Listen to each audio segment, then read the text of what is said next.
Artistiin jaalatamaa fi beekamaa kan ta'e artistiin Ittiiqaa Tafarii sirba bareedaa baay'ee kan namatti tolu qabatee dhufee jira.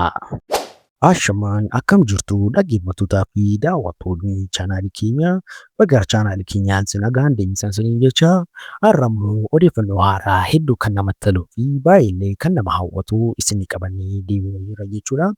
Egaa viidiyoon keenya irraa waa'ee artistii Ittiiqaa Tafarii sirba isaa bareedaa mata dureen isaa Oromummaa jedhu qabatee dhufaa irratti ilaalchisee odeeffannoo hedduu kan isin barbaaddan isinii qabannee dhufnee jirra jechuudha.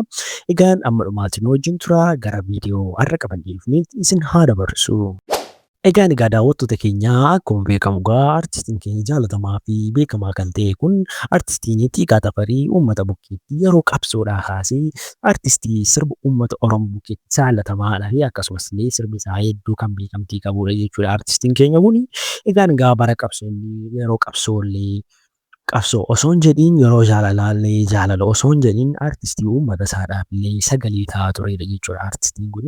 Keessumaayyuu artistoonni Oromoo keessaa warroota akka qaruutti ijaaraman keessaa artistiin kun artistii tokko jechuudha. Egaan dhiyeenya kanallee erga sirba baasee turus amma kun waggaa 4 booddee sirba bareedaa hedduu kan namatti tolu Oromummaa kan jedhullee qabatee gara uummata isaatiitti dhufaa jira jechuudha. Egaan hundumti keessanuu akkamittiin simattu siniin jecha warroonni artistii keenya kana jaallatanii fi akkasumas illee nagaan simattanii koomentii jalatti lakkoofsa 33 barreessuun dagatinaa siniin jenna. Egaan daawwattoota keenya artistiin keenya kun immoo yoom dhufaa maal irratti dhufaa eessatti dhufaa kan jettaniif immoo artistiin keenya kun sirba bareedaa isaa hedduu kan namatti tolu kana Oromummaa kan jedhu uummata isaa bukkee ga'uudillee hojii hunda isaallee fixatee amma gadhiisuu bichaa waan ta'eefidha jechuudha. Egaan artistiin keenya kun YouTube chaanaalii mataa isaatii qaba jechuudha.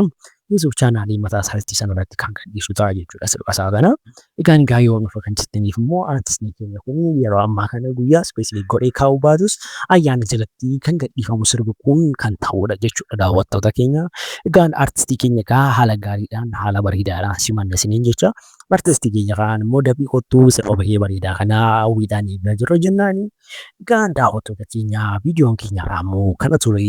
Amma immoo keenyaatti immoo waan daawwattaniif galatoomaa siniin jecha viidiyoo kan biraan amma walitti deebinutti immoo gama kiyyaan nagaatti.